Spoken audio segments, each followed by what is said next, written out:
Welcome to This Week in Dirt, comprehensive dirt racing news from across the country and around the world. If it's raced on dirt, chances are we're covering it. Driver interviews, results, and upcoming races. In 30 minutes, we cover it all on the Midwest Racing Radio Network. And now your host, Brian Douglas. I'm Brian Douglas, and welcome to This Week in Dirt. Start off with the World of Outlaws. Look at Brad Sweet. He thrills the STP World of Outlaws Sprint Car Opener audience as the Casey Kane driver edges out Paul McMahon to win Volusia's Dirt Car Nationals for Friday night. In a race where the three drivers exchanged the lead 5 times, it was Brad Sweet who led the final 2 laps of the World of Outlaws STP Sprint Car Series opener during the Dirt Car National presented by Summit Racing Equipment at Volusia Speedway Park. McMahon was in contention for victory most of the night, but Sweet was able to drive around the relegating McMahon to a runner-up finish. Kerry Madsen pushed to a late race third to make the podium, while Tim Schaefer, who led 26 of the 30 laps, began fading late, and Dale Blaney rounded out the top 5. Here's what Brad Sweet had to say about the win. These guys work their butts off. SureTestSupplies.com, SurePoint Medical, Sage Fruit, Curb Records. Speedway Engines working on this thing all night. We made a lot of improvements from last night, and it shows. We never gave up tonight. And yeah, I stayed up top there. The bottom was a little better, but you just get too close behind cars and you get bad air and you lose your nose. That's what happened getting into 1 there behind Tim Schaefer. I just got too close to him and I lost the air off my car and I about hit the wall. So, I knew I only had about 1 more chance, and Paul snuck up there and he never gave up on the bottom, and I never gave up on the top, and we're just lucky enough that bottom gave up a little bit and we were able to bring it home. Dash winner Schaefer jumped out to an early lead after starting on the pole behind Schaefer.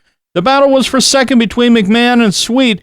McMahon held the position for 2 laps while Sweet took the spot. Sweet held the position for 6 more before McMahon took it back. On the restart, Schaefer used momentum on the top side of the racetrack to take the lead back into turn 1, and Schaefer's lead began to fade with lap 22, with Sweet, McMahon, and Madsen slowly reeling him in.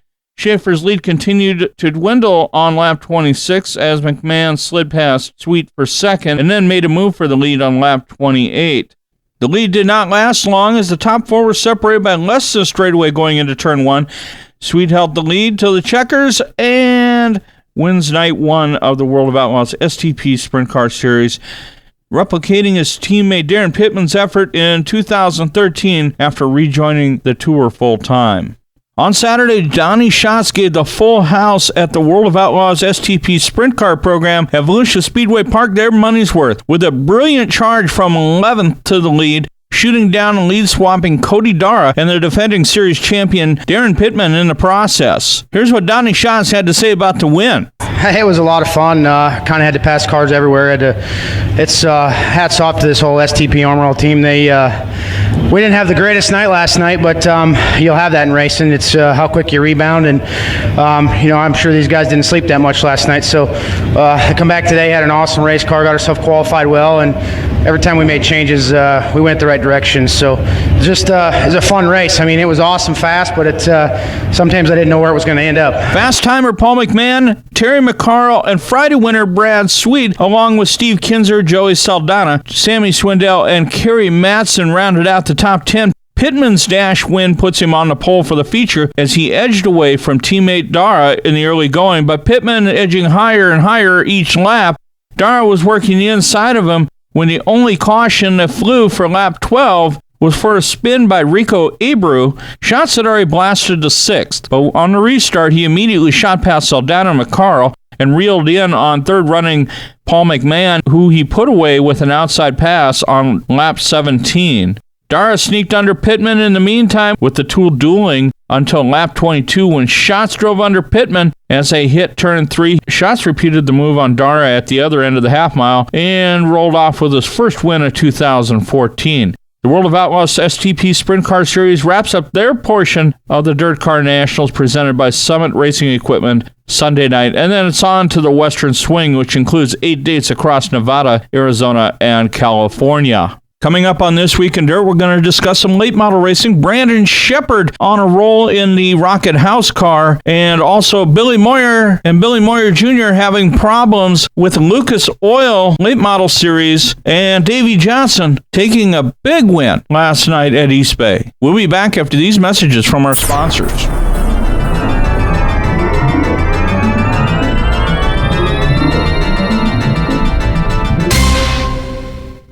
When it's energy you need and you need it fast, try Mad Croc Energy. Loaded with vitamin B to help give you the endurance you need. It comes in 9 awesome varieties, including sugar-free Mad Croc Energy drink for those who don't want the calories or carbs, but want all the taste. Don't forget, Mad Croc Energy isn't just your everyday energy drink. Try it. It'll pick you back up and get you back in the race in as fast as 10 minutes. Don't forget, Mad Croc Energy is great for those adult-only events. Go to our website at madcroc.com and look over our signature recipes. Support the one energy drink that supports grassroots motorsports teams across the country. That's Mad Croc Energy. Mad Croc Energy is proudly made in the USA with natural cane sugar. Mad Croc Energy is also a premier sponsor of Dirt Tracking's Southern Style Radio. This is the Midwest Racing Radio Network.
Welcome back to This Week in Motorsports. I'm Brian Douglas, your host. Davey Johnson returned to East Bay Raceway Park's Victory Lane Saturday night for the first time since 2001. The veteran driver took the lead on lap 12 and held off hard-charging Earl Pearson Jr. in the closing laps for his first career Lucas Oil Late Model Dirt Series win. Trailing Johnson and Pearson to the finish at the 38th Annual Winter Nationals finale was Don O'Neill Eddie Carver Jr., and Jimmy Owens. Thanks to XN TV, this is what Davey Johnson had to say about the win. It's been a long while. I'll tell you what, we started racing pretty hard. Last year, business had slowed down, so we decided instead of sitting around worrying about it, let's do some racing, and we're going to be even tougher this year for sure. Pearson retains a point lead in the Lucas Oil Late Model Dirt Series heading into the next event at Brownstown, Indiana Speedway on March 22nd. O'Neill started 10th and made a late race charge to claim third place. Meanwhile, Billy Moyer set the overall Miller Welders fast time amongst the 40-some entrants with a lap time of 14.362 on the third mile oval. After having difficulty clearing initial tech inspections and then being penalized 5 positions in his heat for being late due to the inspection process, Moyer, a crowd favorite, and his son elected to load up and leave the facility without racing at all that night. They will return to racing tonight at Bubba Raceway Park. When we return, we'll bring you the story about Brandon Sheppard, who's looking very convincing in the Josh Richards #1 Rocket House car. We'll be right back.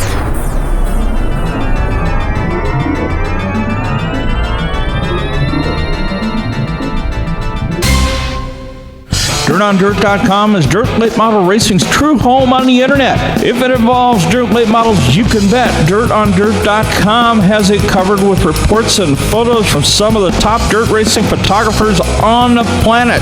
Don't forget, DirtOnDirt.com also streams live from some of the nation's top dirt late model events, including the World 100 and the Dirt Track World Championship, not to mention exclusive live streaming coverage from everywhere in between. No matter if you're a fan of the World of Outlaws Dirt Late Model Series or the Lucas Oil Late Model Dirt Series, Crate Blades, or the weekly series at your local home track, you can count on coverage from DirtOnDirt.com. If you're a true Dirt Late Model fan and want results, video, live reports, or even a weekly roundup of the Dirt Late Model scene across the continent, check out DirtOnDirt.com today. You'll never go anywhere else again.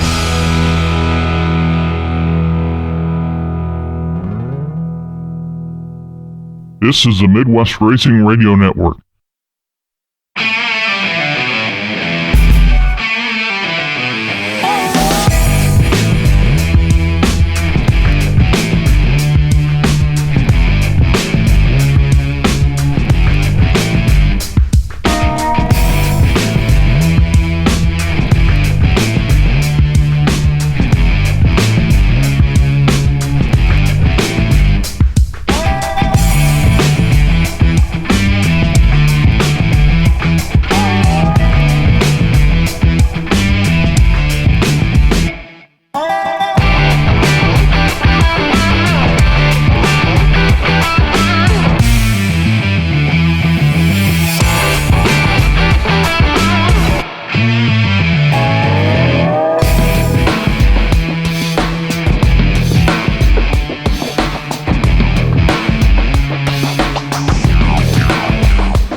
And welcome back to our final segment of This Week on Dirt. I'm Brian Douglas, your host.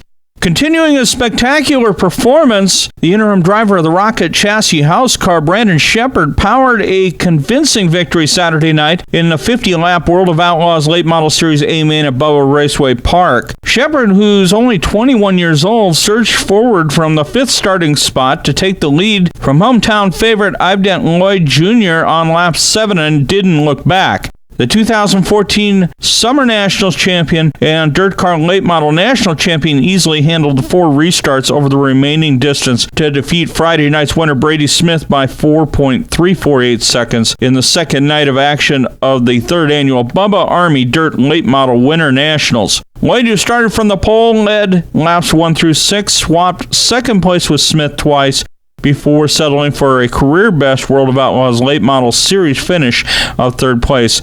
Tim Fuller ran as high as 2nd midway through the race, but slipped to 4th at the finish, and outside pole sitter Darrell Lanigan finished 5th after starting 2nd. Here's what Brandon Sheppard had to say about the win. Good. We've been trying a lot of years to get a win down here. We've never been able to do it, and this team is just awesome. We've had a really good car the whole time we've been down, and we're really thankful to finally get one. Just everything fell into play right. We've had a good car. We've just been tweaking on it just a little bit here and there. Tonight we hit it pretty good, and all the circumstances fell into play, and we came up through there pretty quick. The $10,500 Triumph was Sheppard's first of the season and 4th of his career in the national tour. 2 of his World of Outlaws checkered flags have come behind the wheel of Mark Richards' familiar Valvoline-sponsored Rocket No. 1, which he is steering while the reigning World of Outlaws late model champion Josh Richards is sidelined by undisclosed medical issues. And this just into Midwest Racing Radio. Billy Moyer Jr. has spoken to Midwest Racing Radio reporters about the incident last evening at East Bay Raceway Park. And a conversation, I quote, "Well, I guess I better say something. First of all, Dad and I were 1st and 2nd on the board. As most of you have seen in time trials with legal cars, we went through tech just like any other of the 8 races in the series that we've run in 2004. Passed just fine. Well, last night we were told our deck was too high on the very last day in line trying to get ready to qualify, and we changed it in a hurry. We were in a spot or 2 out of line because officials had to check it after we presented ourselves on time in our qualifying order, which had been fine all week and 3 days at Brunswick. After a slow hassle, we got the deck correct and proceeded to qualify with only 1 lap to qualify, and we're 1st and 2nd on the pole in both of our heats. They put us in 5th in our heats, so we decided to save our equipment for another day after we earned the pole in each heat race and we were supposed to be in. The cars we raced were fine until the last day for some odd reason. Dad will be at Volusia next, and I will be at East Alabama next, and that's according to Billy Moyer Jr. Lucas Late Model Series officials have declined comment on the incident. Ty Dillon scores again as he motored his way to victory lane for the 2nd consecutive night during the UMP modified competition at the Dirt Car Nationals at Volusia Speedway Park Saturday, putting himself in a prime position for a shot at Monday's Gator Championship. In the 20-lap feature, which was one of 2 qualifying races for Monday night's Gator Championship, Dillon couldn't be touched. As he was in control out front, a wild battle behind him broke out as 6 cars battled for the 5th position, guaranteeing them a shot at the pole for Monday night's random draw. Brian Ruhlman, Nick Hoffman, Dave Gilpin, and Kyle Strickler eventually ended up on the top 5, which will join Dillon plus the top 5 finishers from tonight's race for the draw positions on Monday.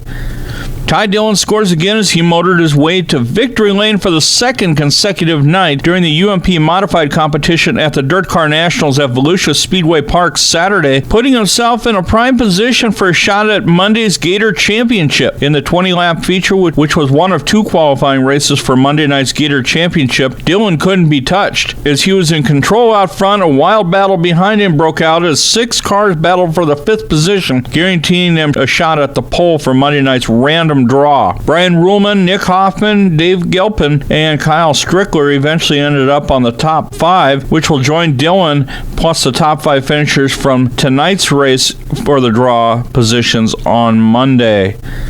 And that'll about do it.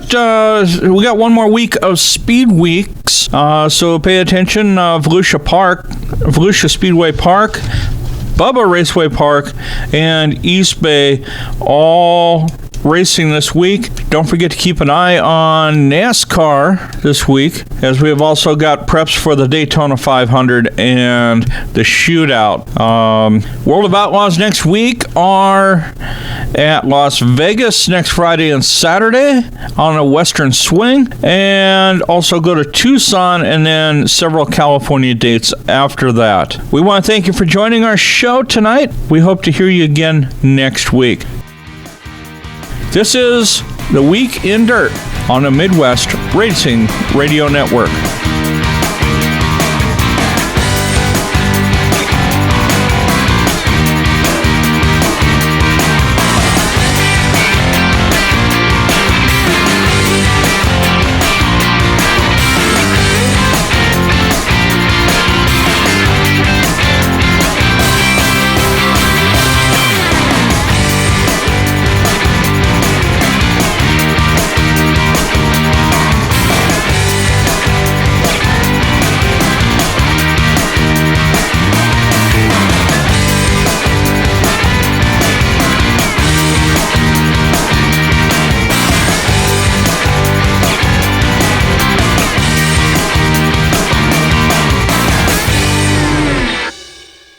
This is the Midwest Racing Radio Network.